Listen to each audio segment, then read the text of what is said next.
Great tackling, because don't give up yards after the off of yards after catch. Those hidden yards that may not go into the score sheet, moving the ball and stretching the field. Really nice open field tackle. Hands of his receiver, Landry. Give him 16 yards on the play. Fourth down. And with that completion, he's now north of 200 yards here in the first half. Boy, a tough start for the secondary defensively. It is, and it's got to put a dent in their confidence. And, you know, you always want to keep that up and feel like you can always bounce back after plays. But with the kind of numbers he's putting up here, it's starting to wear on them a little bit, I think. So they're looking at each other and trying to figure out what defense will work and how can they play better without getting beat deep for big passes. Well, I see what they were trying to do there. You pop up your holder, roll him out. You got the option to run or pass. Just didn't work. Not at all. The communication was excellent defensively to make sure that receivers were covered as they escaped from the line of scrimmage, because that's supposed to be a surprise to everyone, and that's how they get free. People forget their assignments on defense. That didn't happen. And think about the guy rolling out with the football, looking for an open person, no one there. Helpless feeling. Helpless, because that gap between you and defenders now is going to close and close quickly. And for the third time here in this half, it's intercepted. Picked by the rookie Xavier Howard. And that gives him now 3 interceptions in the game. Well, someone's locked into what they're trying to get done in the passing game. When was the last time we had someone get 3 in a contest? 2011, wasn't it? Kurt Coleman? Oh, yeah, that's right.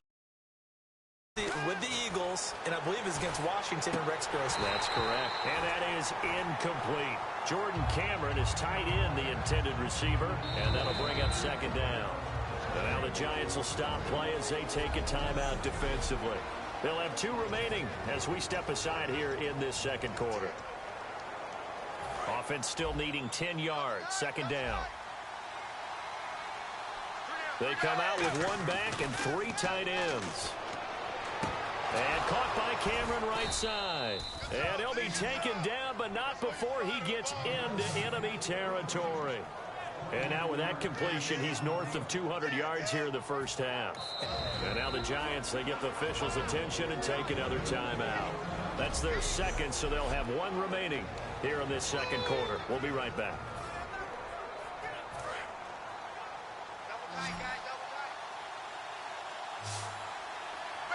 Down, Tannehill. And Cameron has it over the middle. And he goes down, but not before getting this inside the 25.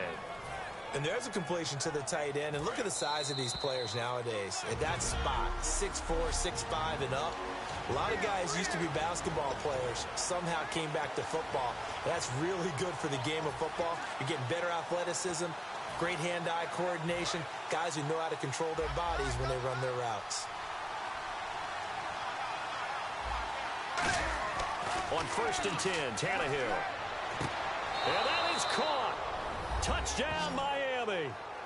Jake Stoneburner, 23 yards for the touchdown. And the Dolphins are going to jump back in front.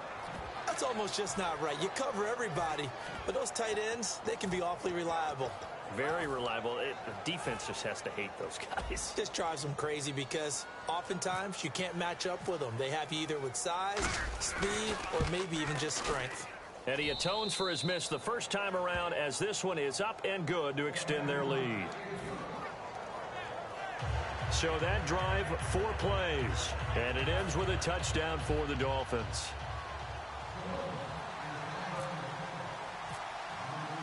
Franks now on to kick it away after the touchdown. The return comes from Orleans Darkwa. And not a bad return here. He gets it out to the 25-yard line.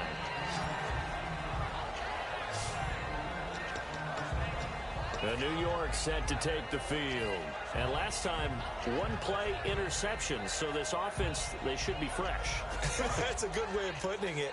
And I can't wait to see what they decide to do with play calling. Because a 1-play drive where you throw an interception, a lot of people think the very next time out, run the football, don't give him a chance. Maybe play action? I think maybe you go play action, show your quarterback, get a little confidence in him, and let him fling another one. I'm laughing to myself because I could just hear in film session. But, Coach, I was throwing it to Odell Beckham Jr. Of course I thought he was open. They'd love to go deep downfield to him, though. Such a threat. Yeah, a rare incompletion because most of the time we expect him to actually come up with the catch. The Pro Bowler Odell Beckham, the intended receiver. And that'll make it third down. It's a tried-and-true formula, and I don't think it'll change for as long as we play football. If someone's trying to throw the ball and you can put pressure on them and make it tough, that's only going to help your defense. Yeah, he's sensed being hurried. He got rid of it before taking the hit, but incomplete. Throwing is Manning on third down. And this time he's got the hook up. It's complete. The completion good for only 6, and that'll bring up fourth. One hallmark of good defenses is understanding the game, understanding positioning, and tackling immediately in the secondary after catches. I think we just saw that on display right there. Got to him before he ever had a chance to think about turning it upfield. NFL teams last year a little under 50% on fourth down conversions. This is a bit tougher. 4th and 4. They're going to run. It's Jennings. So certainly an interesting call there to go for it. And the Dolphins get the football in great field position.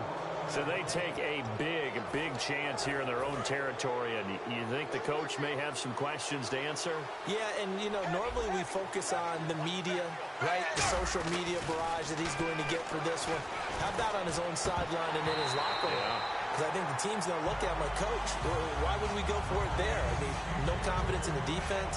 You don't like the punter? I mean, what's going on here? You owe us some explanations. So incomplete on first. Let's see what second down has in store. They come out with one back and 3 tight ends. Under pressure, and he'll go down. Sacked back at the 31. Personal foul. Face mask. Defense. Got the hand caught up in the grill of the face mask. 15-yard penalty. So tough for a defender. You're trying so hard to make a play, and the way that these offensive guys can move around, sometimes your hand gets into the wrong place. Now Tannehill. And no escaping this time as he'll go down. They got him for a sack. It's interesting, partner, that most defenses try and guard the 35-yard line actively because they think the way kickers are nowadays, about a 52-yard field goal, they're kind of giving up points. But you get even deeper into territory, you get into the red zone, they're going to guard it even more, which means more pressure, more blitzing. Play fake to Ajayi. It's Tannehill. Flush to his right.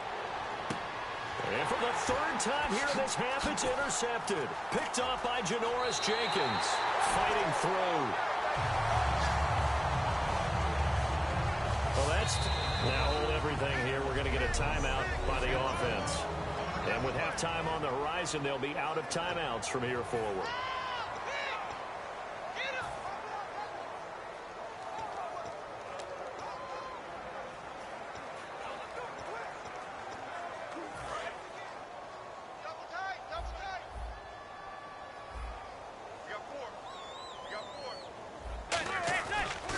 They'll begin the drive with Rashad Jennings. And he goes nowhere. He'll lose yardage back at the 17. A loss of a full 3 yards, and now it's second down. And the offense there, the O-line, everybody really on offense, they were just manhandled at the point of attack. Yeah, you could pretty much call them all out, couldn't you? Almost by name, right? That was a very tough sequence for the offensive line. But how about that defensive front? And now, due to apparent time constraints, we fast forward to the beginning of the second half.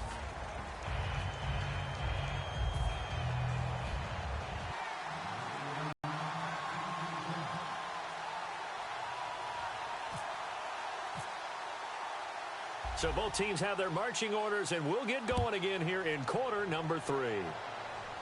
Here's Harris to return it.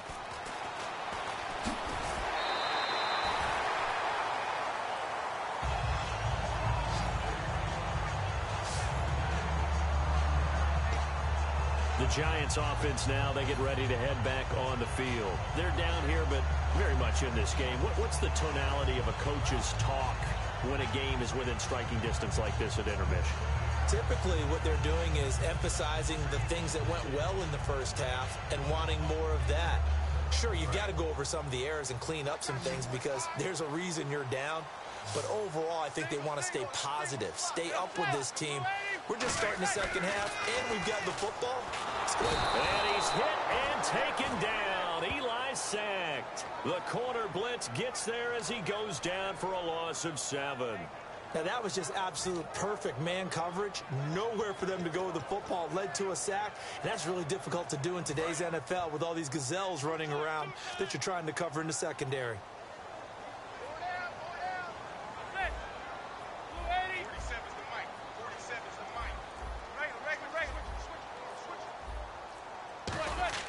Manning to throw on second down. And pressure coming, and they got him once again. Ndamukong Suh in there to drop him, and sacks on first and second downs are going to lead to a 3rd and long. Now that's the way to start the second half. Back-to-back sacks. Whatever the halftime speech was, I hope they recorded it. And the defense will try and pin their ears back and get pressure again here after the sack. It's 3rd down. On 3rd and long, it's Manning. Oh, he almost intercepted it. They're just forcing it into too many tough spots. That was almost a 4th pick of the game. And now 4th down. Well, an incomplete pass certainly doesn't look like a good play. For the guy throwing it today, as many interceptions he's thrown, he's got to feel a sigh of relief that the ball actually hit the ground and didn't go in the other direction. And how about this? 4th and long, and they're going to go for it. Here we go on 4th down with Manning. And his pass is intercepted for the 4th time today. Picked by the rookie Xavier Howard. And he's able to get it back to right around the 27. And give him now 4 interceptions in this game. That's only the 3rd time this has been done since the year.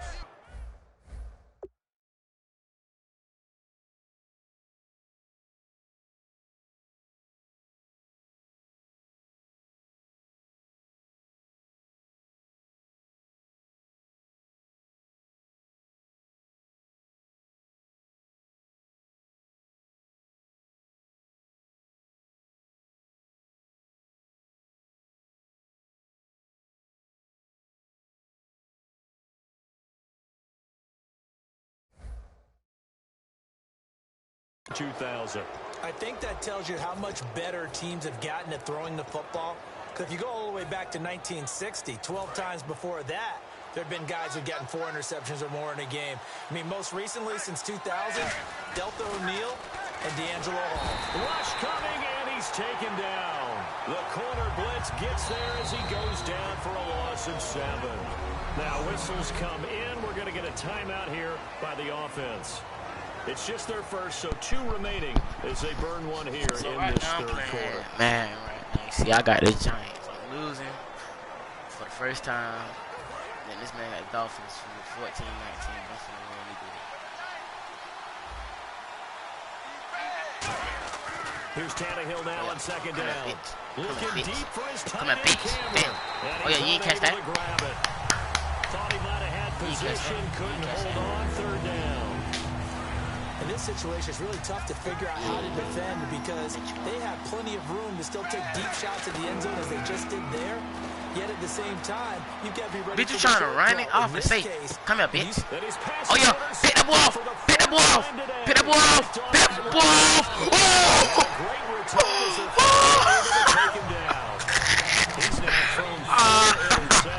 Put my balls in that boy's face. Put my balls in that boy's face. Put the whole sack in that boy's face. That boy smell dick and ball. You don't normally just back off totally from throwing the football, do you? So potential exists for that 5th one to occur. New York set to take the field. Fuck that shit. They go back to the air here after the put it back, run that bitch. Damn, bitch. That's loss of a yard, and it'll be 2nd down. Wait, bro, hold on, bro. I need to figure out how to scramble the ball.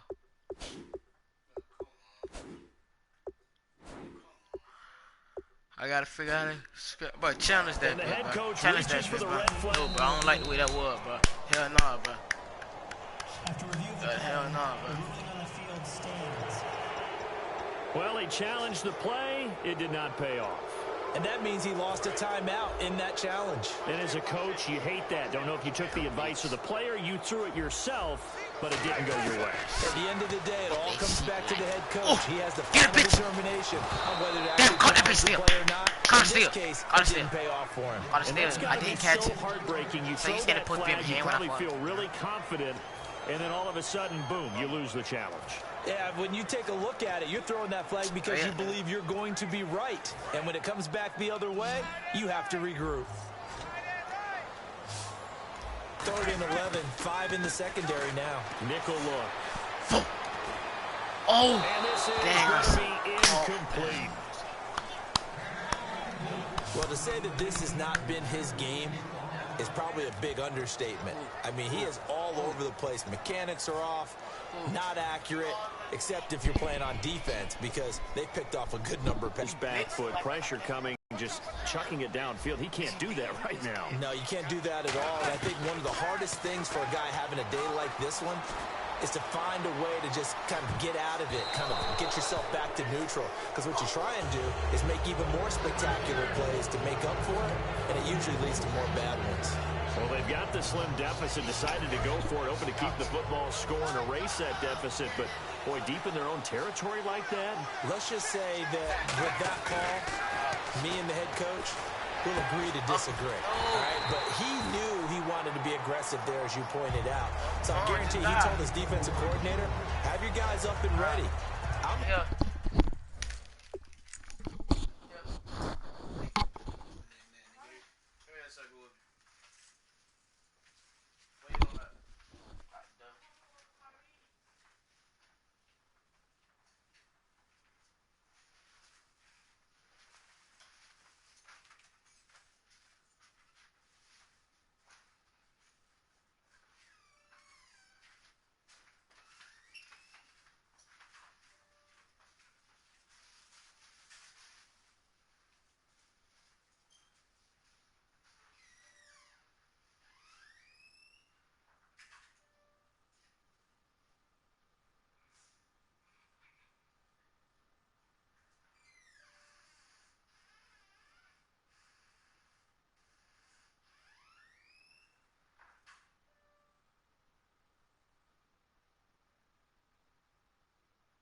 pressure. Willing to go for it here. If we don't get it, just make sure they're ready to go out there and bail us out. So the D-line's going to spread out. Now Tannehill escaping the pressure right. That's going to be knocked away and incomplete. His tight end Cameron the intended target, and that takes us from second to third down. So still a full 10 yards to go here for the offense on third down. Well, the numbers have been good in the passing game, and certainly a big reason why they have the lead. But now here, third quarter, maybe go to the run game a little more? Yeah, perhaps. I mean, after that incompletion, a little credit to the defense for shutting them down on that play. Maybe you try and run the football a little bit more in this spot. But they have to feel good about how they've been throwing it overall. Tannehill staying out there. They're going to go on fourth down. On fourth down, Tannehill flushed out right. He's got it. Touchdown, Dolphins. Jordan Cameron, a 24-yard touchdown. And the Dolphins are able to grow their lead. Wow, talk about a big fourth down conversion for the score. Defensively, how do you let that happen? I think you start with the offense, and you give them credit for going for it and having that type of, well, let's face it, audacity. But